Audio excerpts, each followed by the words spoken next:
Hey there, Azrudeen. Let's take a look at your English and Homestay letter, okay? So, dear Mr. and Mrs. Jones, I'm writing this letter to introduce myself and inform you of when I will be arriving. Also, I would like to know a few things regarding the UK. My name is Mark, and I currently reside in Guyana. I have been studying business administration for 2 years, and I've recently completed my diploma. After which I decided to attend Oxford University in the UK to complete a degree for another 3 years. I am a very friendly and outgoing person. As you may have known already, I am enrolled in the English and Homestay program, and I would like to thank you for giving me the opportunity to stay at your residence. Since I am an international student, living in the UK may be quite different from my lifestyle, so before going there I have a few questions that I am eager to ask. What is the weather like? Is it cold at this time? Also, what are some of the famous attraction sites to visit? I'm expected to arrive on March 15th by UK Airlines at the International Airport in Manchester at 2 p.m. I can't wait to meet you both and learn about the new culture. Hope to see you soon. Best regards, Mark. Okay. Here's the good thing, Azrudeen. The grammar is very good. In fact, you could see there really wasn't anything I had to correct. Vocabulary also very good. No problems. So, what we do have to fix is a few things in terms of the task achievement as well as the coherence and cohesion. So, as far as coherence and cohesion is concerned, what we have to do is we have to change the order of some of your sentences because I didn't really think that all of them were 100% logical the way that you put them together. That's the first thing. The second thing that we have to talk about is task achievement because it says, ask the family some essential information, some questions about essential information, and also you have to deal with the appropriate style, the appropriate register. You have to make it formal. You've never met Mr. and Mrs. Jones, and so for that reason you have to be really rather polite with them, okay? So, the other thing I want to talk to you about was the order of your sentences. I thought they were a little strange in some places. So, now, before you say to somebody, I'm writing this letter to introduce myself and inform you when I will be arriving, it's probably a good idea to say to them, Dear Mr. and Mrs. Jones,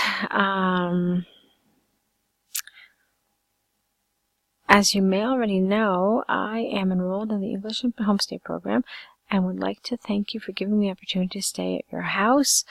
Therefore, I'm writing this letter to introduce myself and inform you of my arrival and also ask you some questions. Okay, so in an order like that would be more logical rather than I'm writing this letter to introduce myself. Okay, you have to say why you would need to introduce yourself. You could have said, Dear Mr. and Mrs. Jones, I am the student who has been assigned to you under the English and Homestay program. Therefore, I would like to introduce myself by way of this letter. That would have been a really nice way to write it, okay? So just keep that in mind. So yeah, I thought some of these sentences, the order of them was a little strange. Like this here had absolutely no business being at the end of this paragraph. Okay, then. I have a few questions that I'm eager to ask. Okay, now what we do basically in formal letters, because as I said before, this is a formal letter, you have to follow certain conventions. One of those conventions is we try not to ask people direct questions. We try to be as indirect as possible. So what do I mean? Rather than saying, what is the weather like? An indirect question would be, would it be possible for you to tell me what the weather is typically like during the period of my stay? Or, if possible, please let me know what kind of weather I may expect during my visit. Okay, so it's not really a question. It's this really carefully worded question so that you're just telling the person what you like without really being like, hey, can you tell me this? Okay, so that's the way you want to try to do some of these questions, okay? For example, here, also, I would appreciate if you could let me know what some famous attractions worth visiting are. That would have been a nice way to say this. Now, the other thing is, again, because it's formal, you don't want to use contractions. We never use contractions in formal letters, and obviously not in essays as well. So get rid of them if you include them. I'm not going to say it again. just know from now on that the only time you can use a contraction in IELTS is if you're writing an informal letter to a friend or something like that. Okay, let's see. So all of it is fine, no real problems. Hope to see you soon. Fine, okay. No big deal, no problems. So it was done. It was done well. I mean, all your grammar, all your vocabulary was all really well done. So let's take a look at your task 2. Okay, this is really exciting. You've actually written one of my favorite essays. So I like this topic really quite a bit. So doctors, teachers, and lawyers contribute to society equally with entertainers and sports people. Thus, they should all receive equal pay. Do you agree or disagree? Let's see what you said. Our society comprises of 2 groups of people who are usually professionals and non-professionals. What do you mean they are usually? So there's sometimes professionals are not always professionals. Occasionally the professionals tend to do something else and not be professional anymore. So what I'm trying to tell you is that you didn't want the word usually here. So let's try it differently. Our society comprises of 2 groups of people who typically fit into the categories of I don't even know if I like that. Who fit into the categories of professionals and non-professionals. Now, a thing about although is always followed by a clause, meaning that it needs at the very least a subject and a verb, and after that, then you can put the comma. So you never put a comma directly after although.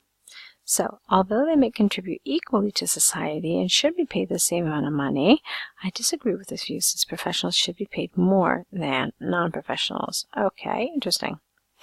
The benefits provided by professionals are by far greater in comparison to non-professionals. Okay, comparison to those of non-professionals, because we're comparing the benefits of both groups, not the benefits to the non-professionals. Do you understand what I mean?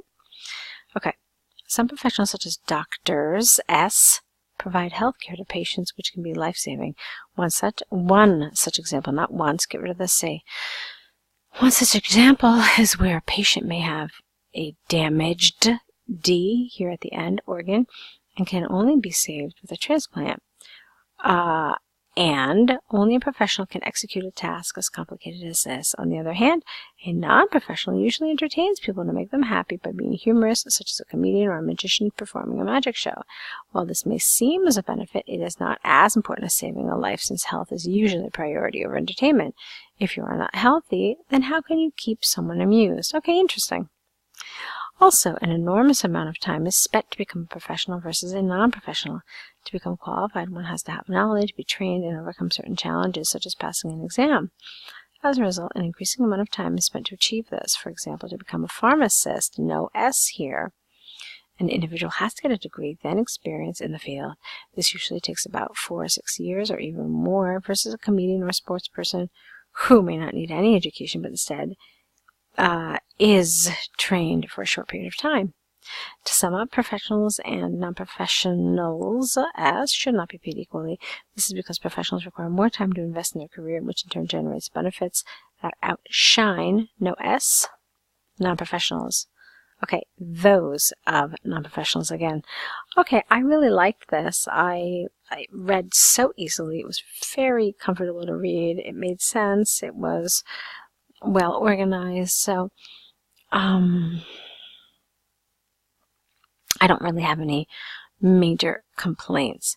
If I wanted to give you some food for thought, it would be this. Let's see. You completely disagreed with this view, and that's fine, but I have a question. For this view to exist, do you think that perhaps there is some validity for it? So, do you think that, I mean, because what you said is not that musicians and sports people should get paid the same as these professionals, but you said they should actually get paid less, which is like totally 180 degrees from what the essay was asking you. So my question to you is, perhaps could you have thought of any reasons why it would be valid for these non-professionals like sports people and musicians to get paid as much as professionals. Is there any reason why that would make sense? I mean, I can think of a few reasons, but the idea is, what can you think of? Just to give you a hint, think about all the money musicians and famous sports people make for lots of people. I mean, like a band or a famous musician is, in a sense, it's an entire industry where it supports lots of people's jobs, lots of different professions, and makes lots of money for lots of people. So just think about that. So this is one way you could have developed it. You could have talked about, first of all, why it might be valid for a singer and a sports person to make as much as a doctor or a teacher. Okay, and then you could have gone on to your next paragraph. But on the whole, I like what you wrote. What I'm telling you is kind of some food for thought if you're aiming to get a higher band, which I suspect you are. It's probably a good idea to examine the other side. It makes it more of a discursive essay, and it feels like a more well-developed essay. All right, so give it a shot. Now, what I'd like to see from you is some continued essays from you. I think that if you enjoy this feedback, that is, having someone read through your essays and give you detailed feedback will help you to improve. So like I said, I'd like to see more work from you. Let's see if we can do that together. So I wish you lots of good luck, and I look forward to seeing more of your essays soon.